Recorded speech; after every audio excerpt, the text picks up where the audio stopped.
I'd like to convene the Ways and Means Committee, and as you know, we are convening after Senate Finance because Mr. Joe Kelly, wasn't able to be in two places at the same time, and Ms. Eide is on vacation right now, and so obviously that division or department, whatever we would call it, is relatively few in number. So to have his expertise, and I know he was at the table quite a while on the Senate side because I sat in, the way I think we'll proceed this morning then is we'll ask the chief author to give us an update on House File 1, that's Representative Poppe, and then we'll ask Mr. Kelly to come forward and basically, I think the remarks you made before the Senate would be, Senate Finance would be appropriate if you want to kind of follow that same line, and then we'll open it up to questions. So Representative Poppe moves that Special Session House File 1 be recommended to pass and be sent to the General Register. So Representative Poppe, if you want to give us a quick outline of the bill, and then we'll turn to Mr. Kelly. Thank you, Mr. Chair and members. This is House File 1, the disaster bill of the special session. It's a result of storm damage from June 20th to the 26th in 2013.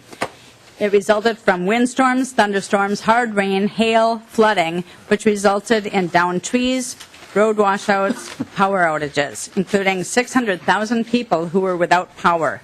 It was the largest power outage we've seen. There were 77-mile-per-hour winds, equivalent to a hurricane Category 1. 23 counties were impacted, but 18 of those counties met the damage threshold to meet the FEMA requirements. The total damages are approximately $18 million, including 62 townships, which suffered $4.3 million in damages. The 18 counties extended from Wilkin County, which is in central western Minnesota, to the southeasternmost county of Minnesota, Houston.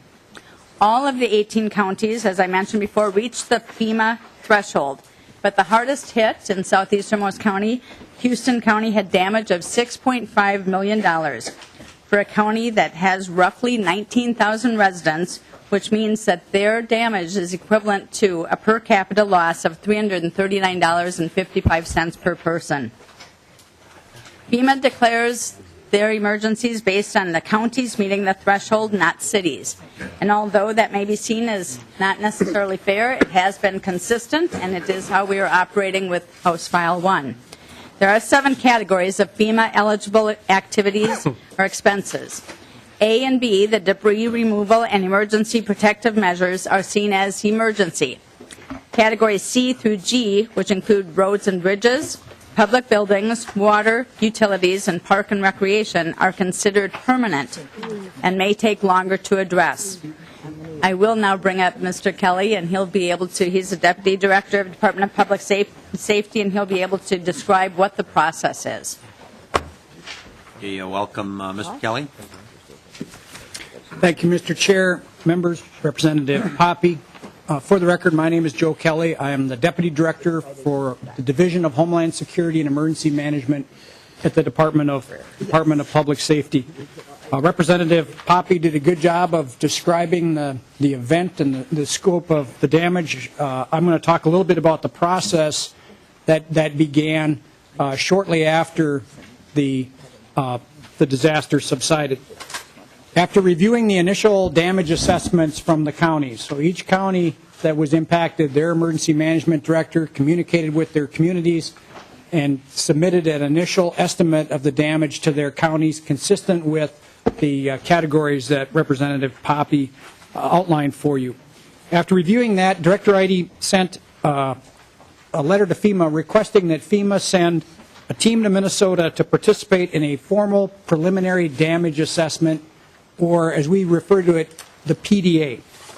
During the week of July 8th, a joint state and federal team fanned out across the impacted areas to assess the damage and determine if the disaster was beyond the scope of the state to manage without federal assistance.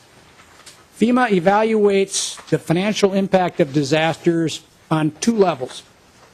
To be eligible for a federal major disaster declaration, the state must first exceed an uninsured damage indicator of $1.37 per capita, or for Minnesota cumulatively $7.266 million. Second, each affected county must exceed a damage indicator of $3.45 per capita to be designated. So if the state accumulates $7.266 million or more in damages, it may be declared a major disaster.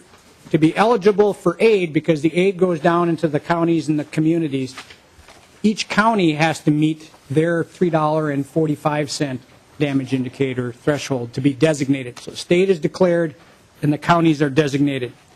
As Representative Poppe mentioned, this PDA identified nearly $18 million in eligible damages, which is almost 2.5 times our state indicator.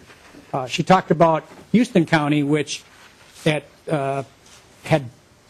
essentially 100 times its indicator, to give you an idea of the scope, the severity of the disaster down in that county.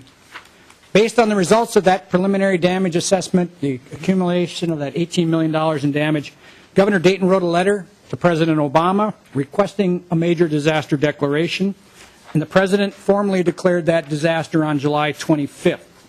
Federal disaster relief was approved in two forms for Minnesota for this event. The first is what we refer to as public assistance.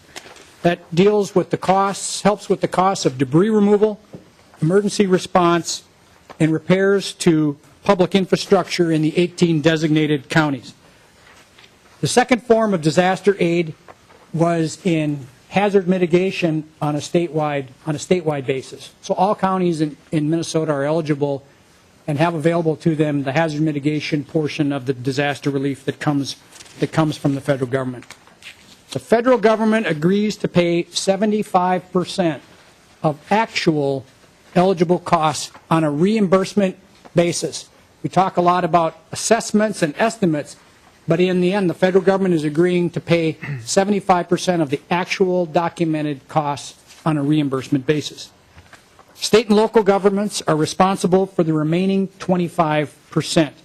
And for this disaster, the non-federal share is estimated at the $4.5 million that are part of the bill. To date, FEMA and Homeland Security Emergency Management staff have presented applicant briefings to facilitate requests for public assistance. We've gone out and conducted kickoff meetings working with applicants to begin what we call project formulation. Future actions include completing these repair projects or the reimbursement process, collecting documentation and receipts, making payments to the applicants, closing out each project, and ultimately closing out the assistance program for this disaster. For context, Minnesota has received 19 major disaster declarations since 2000, including 6 in the last 3 years. The cumulative financial burden of those events have strained local government budgets.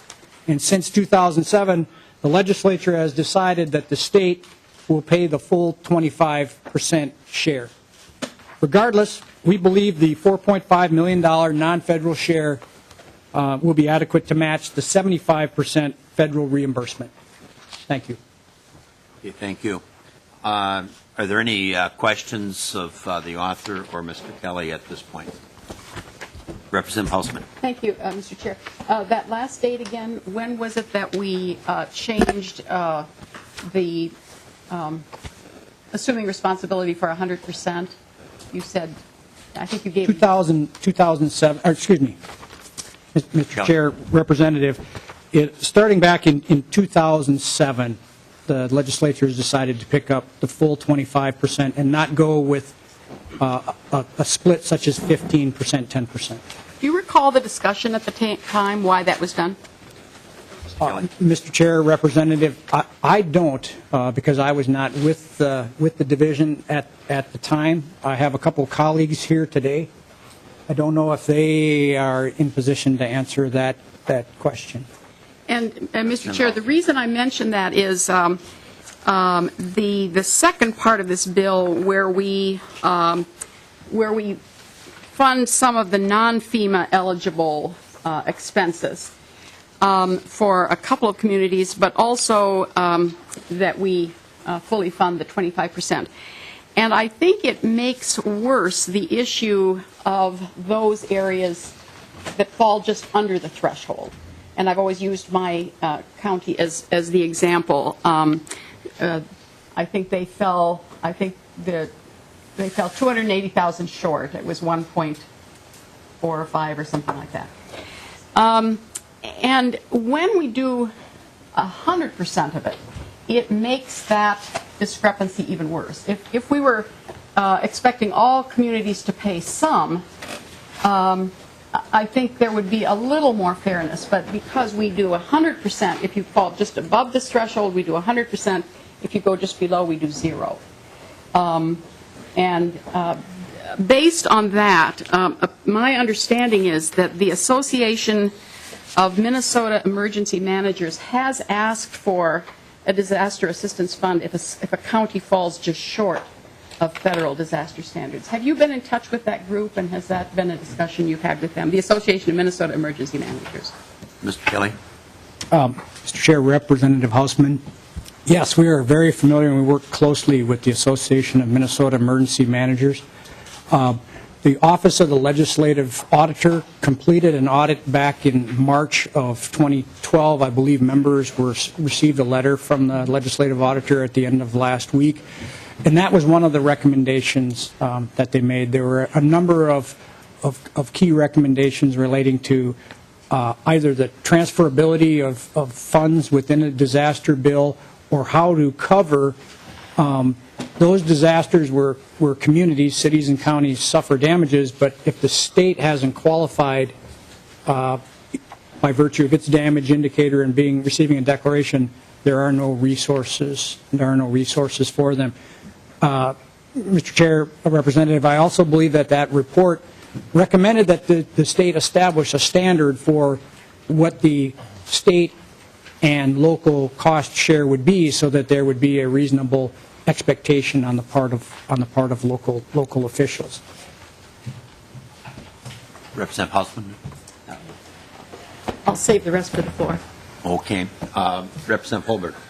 Thank you, Mr. Chair. And a couple weeks ago, we had a hearing, and Ms. Eide was here, and I had asked for some additional information to be provided by the department regarding the appropriation for the disaster in the last special session last summer, and what had happened with those monies, and a clear delineation of how you were funding this bill.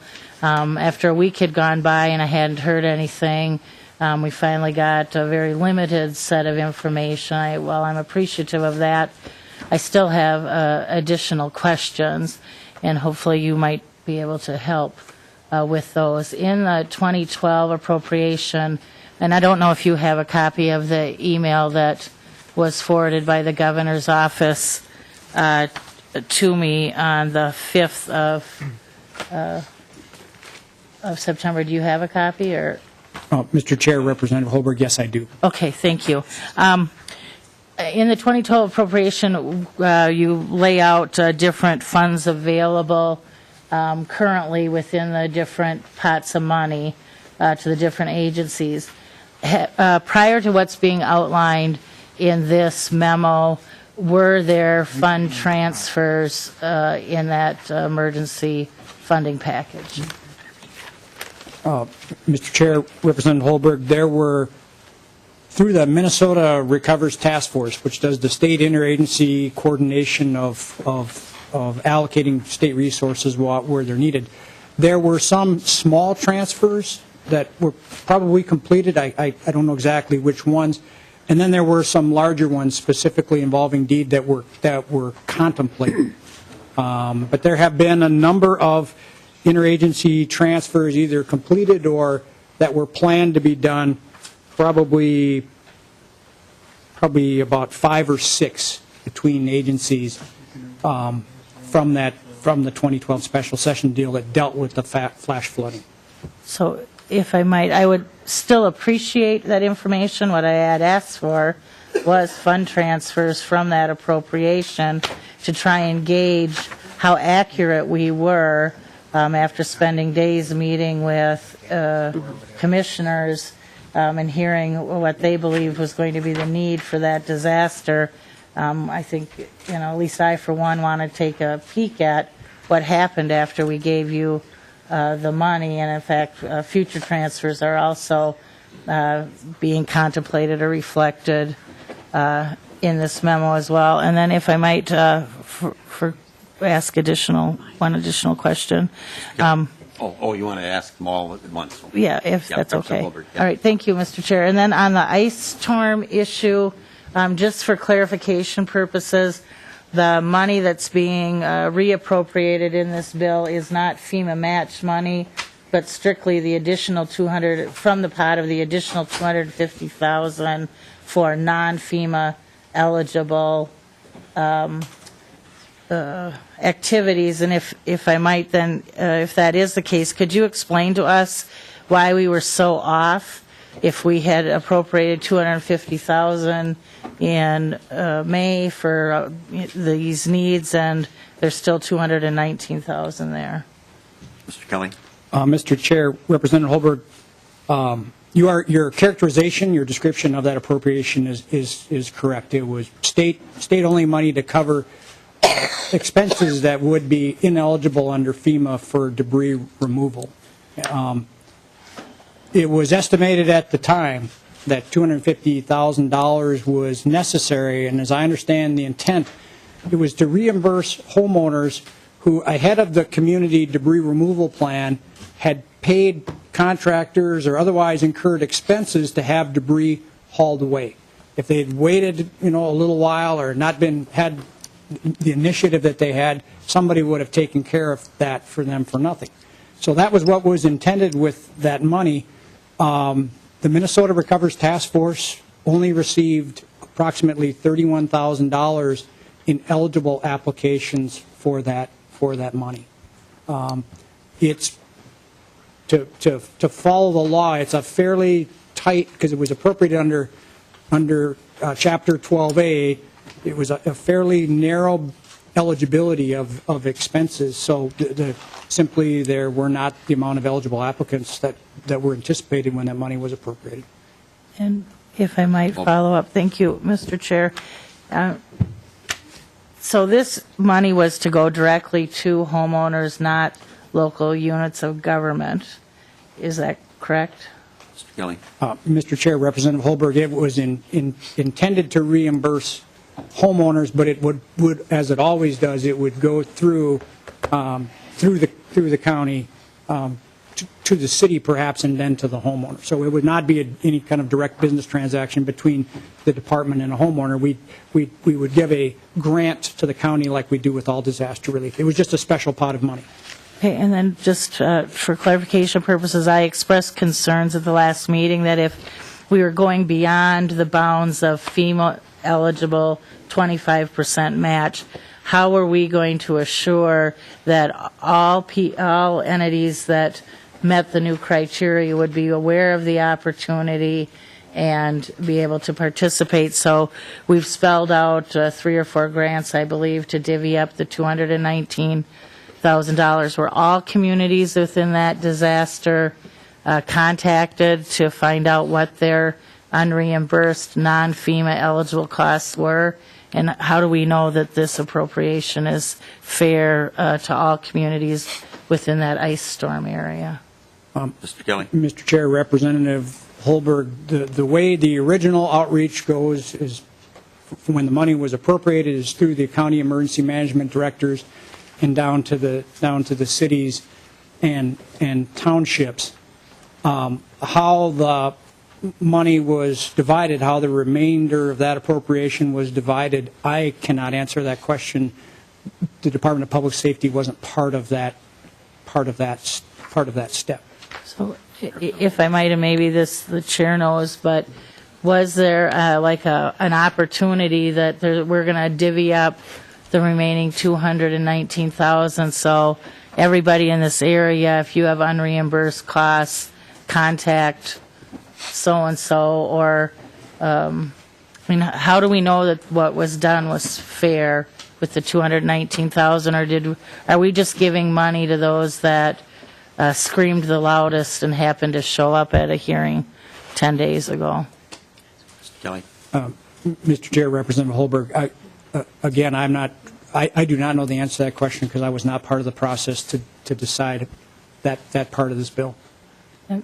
Mr. Chair, do you know, did a letter go out to these entities, or how do we know that area, that all communities were treated fairly in divvying up the $219,000? I don't know the answer to that question. I think the issue was negotiated by the 5 leaders, the governor and the 2 minority leaders and the speaker and majority leader in the Senate. I do know that aid for those 2 counties was talked about long before we had that meeting a couple of weeks ago. I know the governor was quoted in at least 2 newspaper articles that I read requesting $1 million initially, and the decision was made at that level then to just simply reallocate the remaining $219,000. The role of other communities, I just don't know the answer to that question. All right, thank you. I do have one, though. When you say they cleaned up the material right away and they couldn't be reimbursed, I think it was at the previous meeting at some forum, I asked the question because we had done some site visits to southeastern Minnesota, and I think it was the city of Houston, but at least one of the communities down there, they had rolled up their shirt sleeves and started to clean up the refuge from the storm. And there was some question whether FEMA would reimburse them for that because they had done what I'll call the Minnesota thing. They went to work right away in cleaning up their community. And then I was told that in the end they did qualify for FEMA. And was that a different situation than what we're talking about here in terms of why FEMA did not provide some of this assistance for that early cleanup that you described? Mr. Chair, members, I think there are a couple different issues that we're talking about. One is the issue that was addressed by the appropriation to reimburse by those individuals, households that took the initiative. There's another issue that is confusing, which is when FEMA first told the communities down there about what was going to be covered under debris removal under the FEMA rules, they were told that they were going to be covered under a pilot program, which would include all of their regular time as well as overtime by public workers. Unfortunately, FEMA, and regrettably, FEMA made a mistake. And the local coordinating officer found out that she was not authorized to make that program available to the communities in southwest Minnesota, so they had to pull back from that and only settle for that. That's probably, Mr. Chair, when you talk about doing the Minnesota thing, because we always want communities to do what's right, to get their communities on the road to recovery. Don't worry too much about eligibility. So they put their regular public workers in their regular time to work, to clear debris so the community could get on with recovery. Only to find out, unfortunately and regrettably, and it's FEMA's mistake, not ours, and certainly not the communities, that those regular straight time costs were not going to be covered, and that has caused considerable amount of confusion and consternation down in those 5 counties. Okay, Representative Dittmer. Yeah, thank you, Mr. Chair. And at our meeting we had a few weeks ago, this committee meeting, one thing that kind of stood out to me where we had some utilities that came in and spoke. So a co-op, electric co-op, I forget the name of the one that came in, but they had taken a big loss, and looks like the private utilities are only reimbursed the 75% and not the 25%. Is this a FEMA or is this a state policy? Mr. Chair, Representative Detmer, the issue with the utilities, and if I could, I'll explain utilities in 3 categories. First are the for-profit utilities like Xcel Energy, they have insurance, they have emergency reserves. As a for-profit company, they're not eligible. So even in this current disaster from June, it was the largest power outage in Minnesota history, 600,000 customers at one point without power. None of those expenses borne by Xcel Energy are eligible because they're a for-profit company. Then you get into the two not-for-profits, if you will. One are private nonprofit like Meeker County Rural Electric. That's the gentleman that was there at the working group, sir. And the other are municipal-owned utilities. When you look at Chapter 12 of State Statute 12A, it talks about who is eligible to receive the 25% non-federal share, the state money in reimbursement, and it says clearly political subdivisions. So a city-owned power and light company is owned by a political subdivision, a city. They are an eligible applicant. They're in the same business. They are an eligible applicant.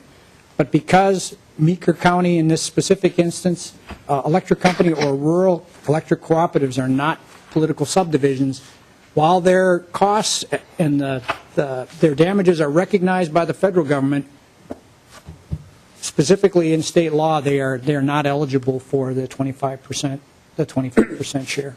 Yeah, and thank you. And Mr. Chair, maybe this is something maybe we should be looking at the state level, because I know talking to this particular co-op, they pay a lot of taxes into the state, and then maybe that's something we should probably be looking at. Thank you. Yeah, that was, if you recall, the working group discussion. Right. I happened to comment because I was aware that at least two members that I knew of at that point in time were interested in kind of reviewing the whole issue, probably for the next session. Maybe, I don't know how much will go into that, Right. but I think there are at least some members of the House, I don't know about the Senate, that are interested in reviewing this whole process. Representative Mullery. Thank you, Mr. Chair. And now I have two questions, which I only had one at the time. Are we then paying this money to those 501c3s? Because that was a question at the working group that they had never qualified before. Are we some of this money going to them? Mr. Chair, Representative Mullery, short answer is no. The private nonprofits are not eligible applicants under the state 25% under the statute. That's what I thought. Representative Mullery. And Alice seems to have one to the point, I guess. But isn't there a difference between the first part of the bill and the second? And is your question to the second part of the bill? To the whole bill. Exceptions to the rule?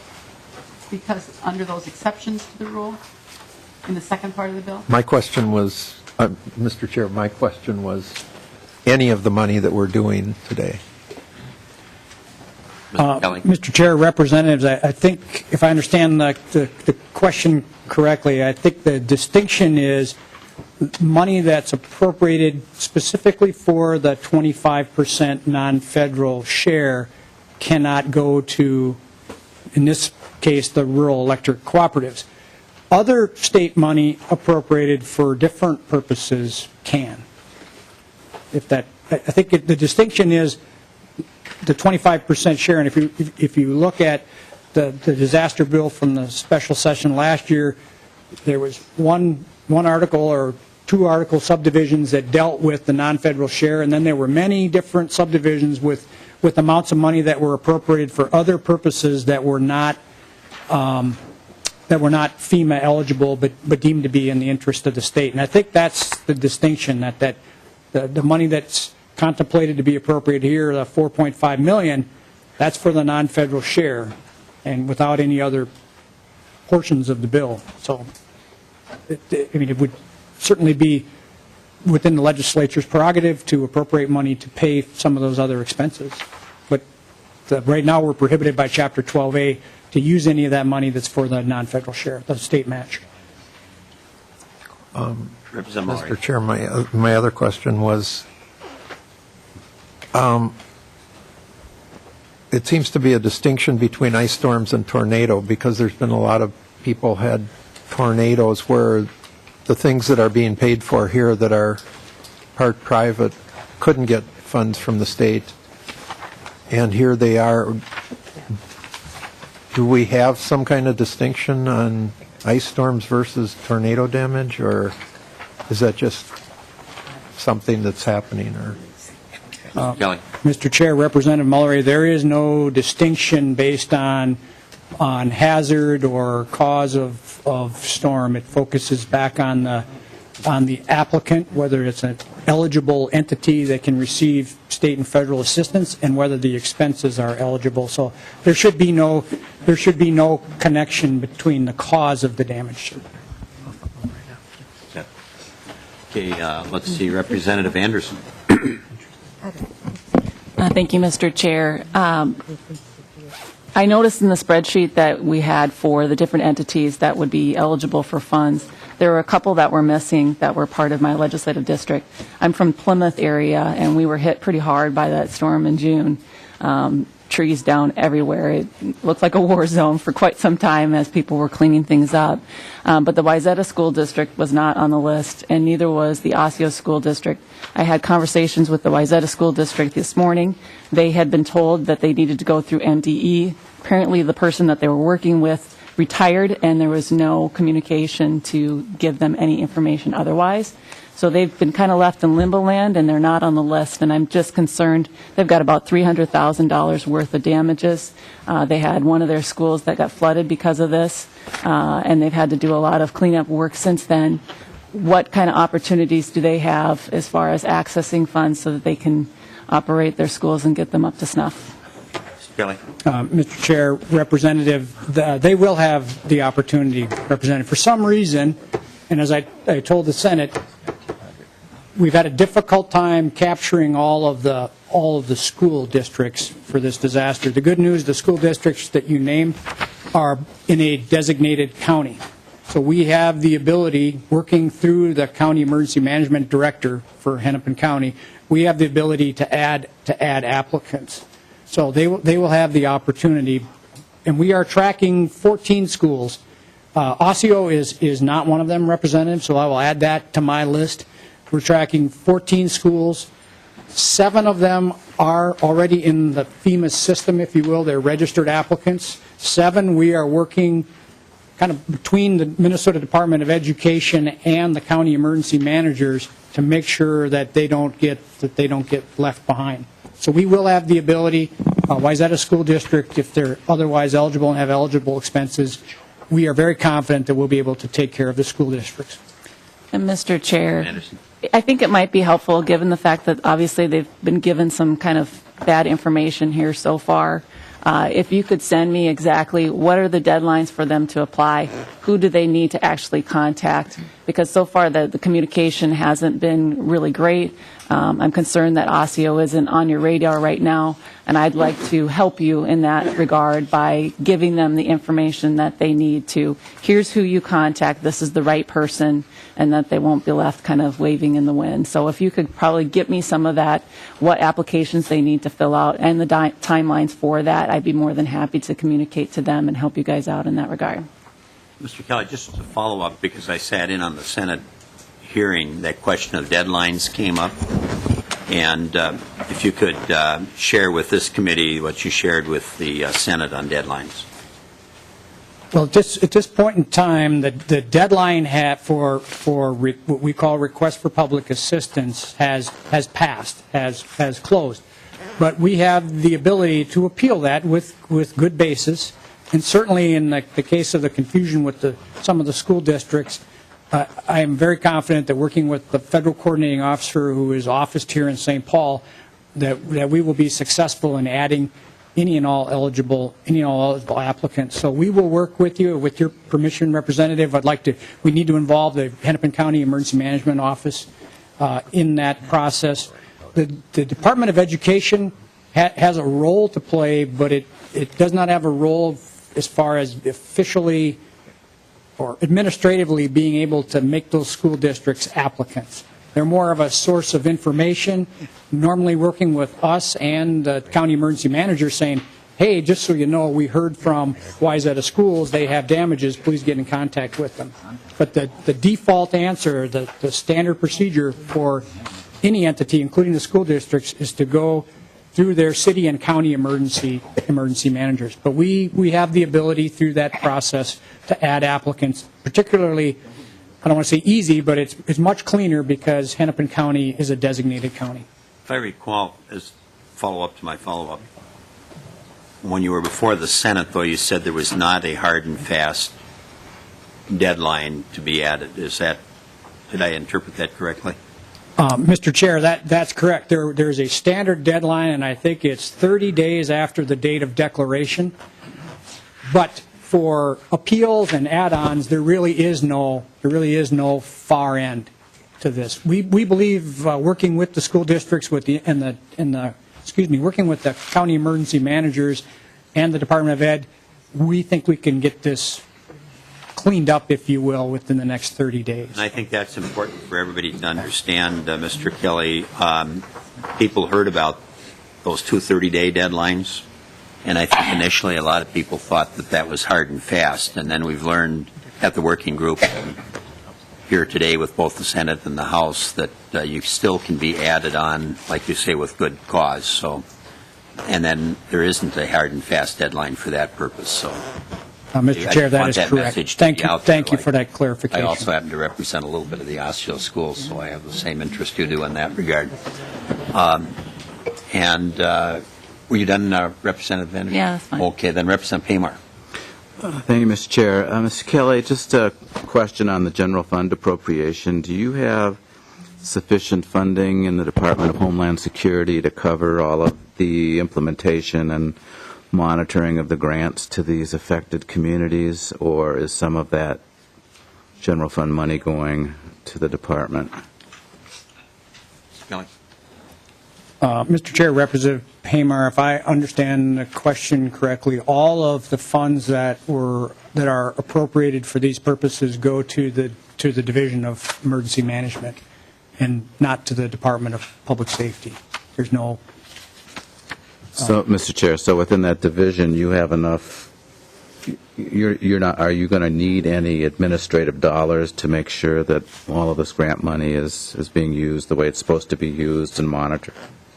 Mr. Kelly. Mr. Chair, Representative Paymar, we believe we have adequate resources and staff to manage these funds. Very good. Thank you. Representative Hausman. Thank you, Mr. Chair. And just to clarify what you were saying about deadlines, only applies to those counties that have been determined to be eligible, as I understand it. And what after the last meeting, I reached out to the 2 school districts that are the largest school districts out of curiosity. And the St. Paul School District had, in fact, hired a firm to do all of the tree removal. And so they did have a dollar amount. They were not aware that they should have reported that to the county. The Roseville School District answered by saying they had done all of the debris removal internally. In other words, they didn't hire an external firm. Is that still supposed to be quantifiable if the public entity uses its own staff? I'm assuming the city certainly uses its own staff. So that school district, even though they thought, well, we did it all internally, there's still a cost to that. Mr. Chair, Representative Hausman, again, the short answer to your question is yes, those costs can be counted. That's the distinction between the ice storm problem and the confusion that we had down in Nobles County with straight time versus overtime. But from that point forward, or from a point forward, which includes this disaster, the school district could take that straight time, those school workers that worked X number of hours to clear debris, and that can count as eligible expenses. The follow-on, I guess, or the next part of what I anticipate a question is, if a county later comes up with the documentation and we are able to assess that they do exceed their damage indicator, that $3.45 per capita, we can, again, appeal to FEMA to add the county to the disaster. So if Ramsey County can get to their damage indicator, we can make a very good case to FEMA to add them as a designated county. But, Mr. Chair, I wasn't anticipating that answer, so now I do have to follow up. But the point is, since Ramsey County's, even their current level of damage is a little over $1.4 million, that money there wouldn't be sufficient money reflected in this bill, if you're saying that could actually happen. Mr. Chair, Representative Hausman, you are correct, and I would anticipate that during a regular session, we would have to come back with a deficiency request. The $4.5 million, as Director Eide discussed during the working group, that number was locked in July when FEMA left. But they will pay up to 75% of the actual reimbursable costs, and assumedly the legislature would do the same. So you're right that the 4.5 appropriation, if everything worked out perfectly, would probably come up $250,000, $300,000 short in that scenario. But we would come back, as we have in the past, with the deficiency request during the next general session, or when that deficiency became identified. Mr. Kelly, just a question. Much of what's been discussed at the working group and here today are problems with FEMA and the formulas that they use. And I guess the example that Representative Hausman brings up with Ramsey County is a good example, where you have communities within Ramsey County that are hard hit, but yet when you spread those formulas across the whole county, they're not eligible. And so my question is, how do you work with the feds when you show that, or you can show that there are problems with their formula to get some of that changed on the federal level? Is that going to be up to us legislators to contact our congressional delegation, or is that something that you work on internally with FEMA so that they become aware of some of the problems that we've encountered? Mr. Chair, members, I think that the solution to that would have to come on the legislative congressional side. The FEMA folks are following the Code of Federal Regulations that is written to deal with disasters. So they've got a rule book that they have to follow that is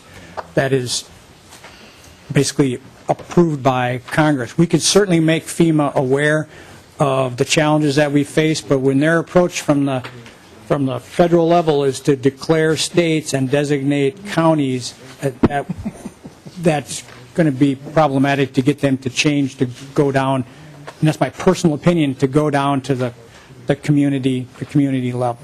And at this point, we follow the federal rules. So again, it's a potential topic of discussion for state, the state disaster statutes, if you will, as to for things that don't qualify for FEMA, what would the legislature like?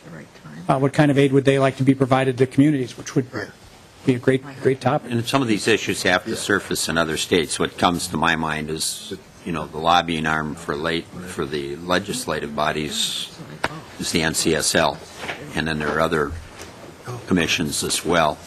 And then we, at times, work with our own congressional delegation, but I think some of these formula changes go beyond our own borders, and we would probably need some sort of a group in Washington that would be raising these questions and advocating for the states for some of these problems that have to be surfacing, I think, in other states as well. But I'll stop there, and I'll represent Holbert. Thank you, Mr. Chair. I just brought my glasses. I probably won't be able to give you a line number citation. I have a question on the bill as it's introduced relative to the Ramsey County issue. If you look at the language on page 1, lines 11 and 12, it looks like that you still allow for this money to go to counties if they're added. So if Representative Hausman working with her locals, maybe the school district damages weren't in the original dollar amount, and Ramsey County did reach that per capita threshold, her county should be able to tap into some of that $4.5 million in the meantime. Is that correct? Mr. Chair, Representative Holberg, that is correct, and that language is inserted there for precisely that reason, because things do change as recoveries unfold. So, and they would be, if they're added, they're designated, they'd be just as eligible for the original 4.5 as any of the other designated counties. Yes, ma'am. All right, thank you. Okay, any further discussion? Seeing none, then Representative Poppe renews her motion that special session House File 1 be recommended to pass and be placed on the general register. Any further discussion? Seeing none, then all those in favor signify by saying aye. Aye. Opposed? No? Motion carried. With that, the meeting is adjourned.